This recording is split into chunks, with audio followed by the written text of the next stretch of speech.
আসানসোল উত্তর বিধানসভা কেন্দ্র জমজমাট হয়ে উঠেছে। একদিকে এই কেন্দ্রে তৃণমূল কংগ্রেসের প্রার্থী প্রাক্তন মন্ত্রী তথা তৃণমূল কংগ্রেস প্রার্থী মলয় ঘটক, অন্যদিকে বিজেপির হেভিওয়েট নেতা কৃষ্ণেন্দু মুখার্জি।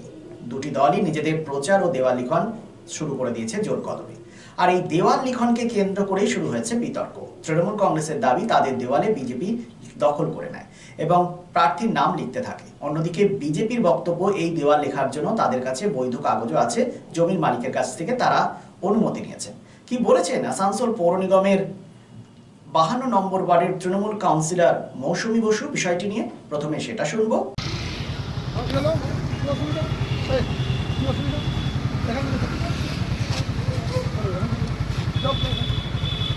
চলে যাও, এখান থেকে চলে যাও।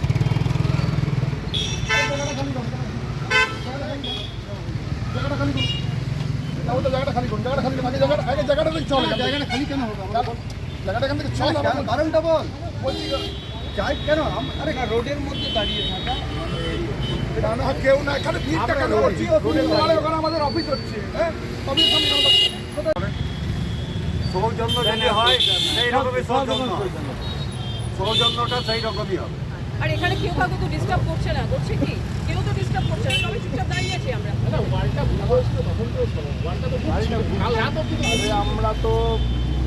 আমরা তো কোলে বাড়ির কাছে বললাম ওনাকে এটা যেন করিস না।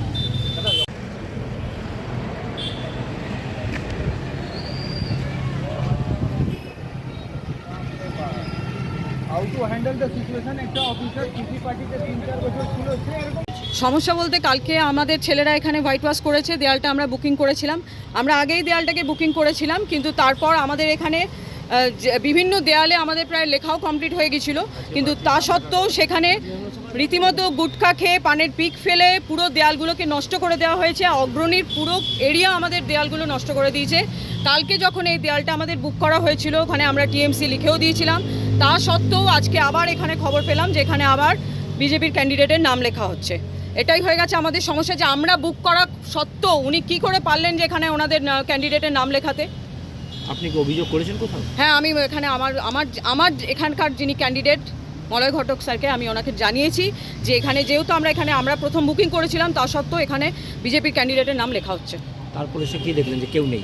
না, তারপরে তো আমি খবর পেলাম যে এখানে আবার বন্ধ হয়ে গেছে, লেখা হচ্ছে না। এবং এই যে বিজেপি লিখেছে, এবার আপনারা কি করবেন? আগে আপনাদের কি লেখা ছিল? আমাদের পুরো লেখা ছিল টিএমসি, পুরো অ্যারো দিয়ে লেখা ছিল টিএমসি বুকিং করা, যেটা লেখা থাকে 26 থেকে 31 পুরো এইভাবে, যেভাবে প্রত্যেকটা দেয়াল সবাই বুক করে আমরাও ঠিক সেইভাবেই বুক করেছি। এবং আমরা হোয়াইট ওয়াশ প্রথমে করে রেখেছিলাম যে আমরা ক্যান্ডিডেটের নাম লিখব।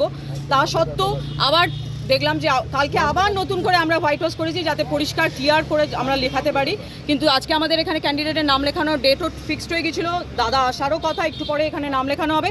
তার আগেই দেখলাম ওনারা এখানে বিজেপি আবার লিখে দিয়ে ওনারা ওনাদের ক্যান্ডিডেটের নাম লিখতে শুরু করে দিয়েছেন। এরপর আমরা শুনবো উত্তর বিধানসভা কেন্দ্রের বিজেপি প্রার্থী কৃষ্ণেন্দু মুখার্জি কি বলেছেন, শুনবো। দাদা, আজকে দেখা গেল আপনার পার্টিমেন্টের পাশে আপনার দেওয়াল লিখনে বাধা দেওয়া হলো, সেটা কী বলবেন? না, ওটা ওই দেওয়ালটা ওদের বক্তব্য, ওরা আগে নাকি ওই দেওয়ালটা লিখতো। হ্যাঁ, আগে ওরা ওই দেওয়ালটা লিখতো, ঠিকই আছে, এটা কোনো অসুবিধা নেই। তো আমি ওদেরকে খবর পাঠিয়েছিলাম যে ওই দেওয়ালটা যদি না লেখা যায়, যেহেতু ওইখানে আমাদের একটা অস্থায়ী অফিস হচ্ছে ওইখানটাতে, আর ওই অস্থায়ী অফিসের দেওয়ালে একটা তৃণমূল কংগ্রেসের লেখা থাকবে, ওটা ঠিক নয় আর কি। বলেছিলাম যে ওটা যেন না করা হয়। তো যথারীতি কাল ওরা ওয়াল ফর টিএমসি এমনি একটা লিখে দিয়েছিল, করেছিল।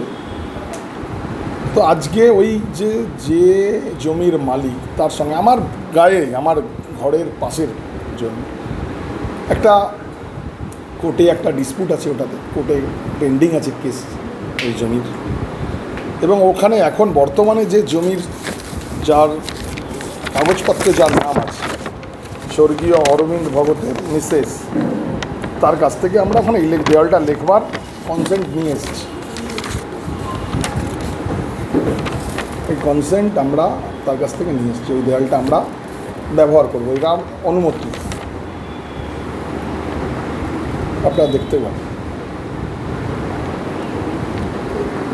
ঠিক আছে, তারপরে ওরা ওদের বক্তব্য ওরা বোধহয় পুলিশে জানিয়েছিল, আমার সঙ্গে অ্যাডমিনিস্ট্রেশনের কথা, অ্যাডমিনিস্ট্রেশন বললে ওটা যদি এখন বন্ধ রাখেন ঠিক আছে, আমরা আমাদের যা কাগজপত্র আছে নিয়ে পাঠাচ্ছি। তারপর ওটা বন্ধ থাকবে না, আমাদের কাছে ওটা কাগজ আছে, আমরা এটা ইলেকশন কমিশনে দেখাচ্ছি, জমা করছি, আমাদের অথেন্টিক ওখানে পারমিশন রয়েছে, যার দেওয়াল সেই দেওয়ালে সেটা পারমিশন দেওয়া আছে, তারপরে আমাদেরই লেখা থাকবে।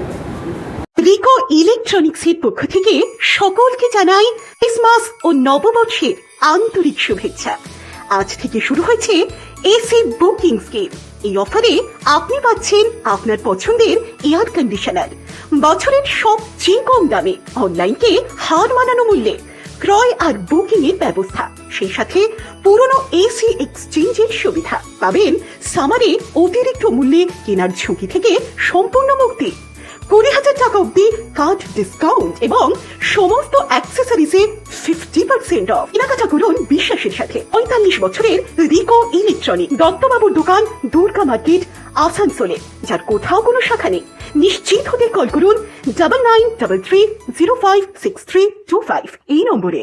শিল্প শহর রানীগঞ্জের আবাসন শিল্পে এক নতুন দিগন্ত নিয়ে এসেছে Aditya infra, a prestigious project the Nest by Aditya infra, Raniganj Tar bungalow, Asansol municipal corporation, ward 93, NSB রোডে দ্রুত গতিতে এগিয়ে চলেছে B+G+7 residential and commercial multi storey complex the Nest. The Nest, a premium residential and commercial B+G+7 housing project by Aditya Infra, your trusted ally in the world of real estate.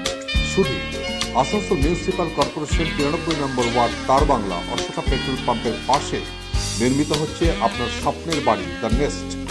So come soon and book your dream home at the Nest.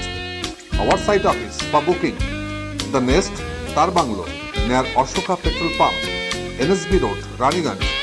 Mobile number 9348866332, 9434065782, 99326 79801 and 94341 33742.